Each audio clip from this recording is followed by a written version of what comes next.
Отандық фильмдерге обзор жасайтын алғашқы YouTube каналға жазылып, қолдау білдіріп кетті.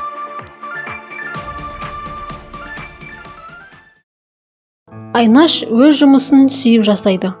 Кішігірім ауыл әкімінің кеңсесінің полын сүртіп, тазалықшы болып жұмыс істейді. Оның сүп-сүйкімді мектеп жасындағы 2 ұлы бар. Ажырасқан, күйеуі қайда екенін, не істеп жүргені белгісіз. Әкімге сайлау науқаны басталғалы жатыр.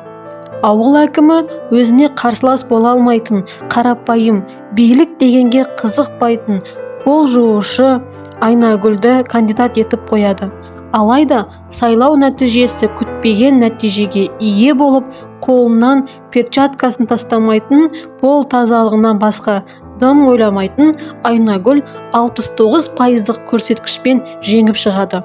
Жарияға жар салып, жаңалықты айтылады.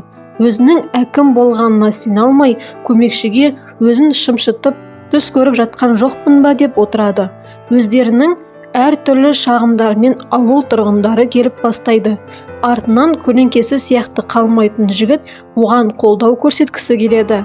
Бірақ Айнагүл өзінің әлсіздігін, өзгелердің проблемасын, мәселесін шеше алмайтынын, қарапайым ғана әйел екенін айтады. Бұрынғы әкімнің үйіне барып, бұл қалай болғаны, мен бұрынғы жұмысыма оралайын, сіз өз орныңызға қайтыңыз деп айтады. Алайда бұрынғы әкім өзінің пенсияға шыққанын, қайтып оралмайтынын айтады. Сайлау солай болды, өз мәселеңді өзің шеш деп жібереді. Ауыл тұрғындары мектепте ақшаның көп жиналатындығын, тағы да басқа да күн көріс мәселелерін, су мәселесі, жер мәселесін айтып шағымданып келеді.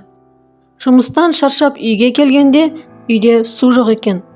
Дастархан басында ұлы өзіне мектеп мұғалімінің жайден жай жақсы баға қойып бергенін, сәлем айтып жатқанын, және мектеп директорының да сәлем айтып жібергенін айтады. Директорға бару керектігі есіне түседі. Директор оны құда күтіп алғандай шашумен күтіп алады. Ата-аналардың шағым жасап жатқанын, ақша жинауын доғаруын талап етеді. Шет елден инвесторлар келеді екен. Көмекшісі имиджін өзгерту керектігін айтып, киноактрисаға ұқсатып шығарады. Адамдардың бәрі аузы ашылып қарап қалады. Жолда 2 ер адам ауылда әр үйде сиыр бар екенін, сиырды жаятын жер жоқ екенін айтып шағымданады. Күзетші сымақ біреуді қолына қару беріп қарауылдатып қойыпты. Басында өзінше болып тұрған еді. Айнагүлге доқ бітіп, аузын жауып, мысын басып тастайды. Үйге келіп, аяғын шешіп, рахаттанып отқанда, баласы оған әдемі киініп алыпсың деп комплимент айтады. Киімнің қымбат екенін, 1 айлық продуктының бағасы кеткенін айтады. Баласы магазиннің қарыз дәптерін береді. Дәптерді ашып көріп, артық 500 теңгелер қосылып кеткенін көреді. Ертесі магазинге барып, дүкеншінің қулығын бетіне басып, дұрыс істемегенін, артық қойылған бағалардың барлығын алып тастау керек. Азық-түлік бағасын қымбаттатпауын ескертіп, өзім жеке тексеріп отырамын деп айбарын көрсетіп кетеді. Инвесторлар келіп, қандай да бір адамдар оларға жерді көрсетіп жүр екен. Осы кезде Айнаш есекпен келіп, немісше сөйлеп, бәрімізді таң қалдырады. Инвестор алма бағын өсіретін бақ салумен айналысады екен. Өз визиткасын беріп кетеді. Өкіметке тиесілі жердің де, судың да егесі бар екен. Басшылыққа күзетшілер кіргізбей қояды. Айнаштың көлеңкесі болып жүретін ғашық жігітіміз мылтық атылғаннан ақ қаша жөнеледі. Көмекші жердің егесінің номерін, аты жөнін, ол туралы мәліметтерді жинаған екен.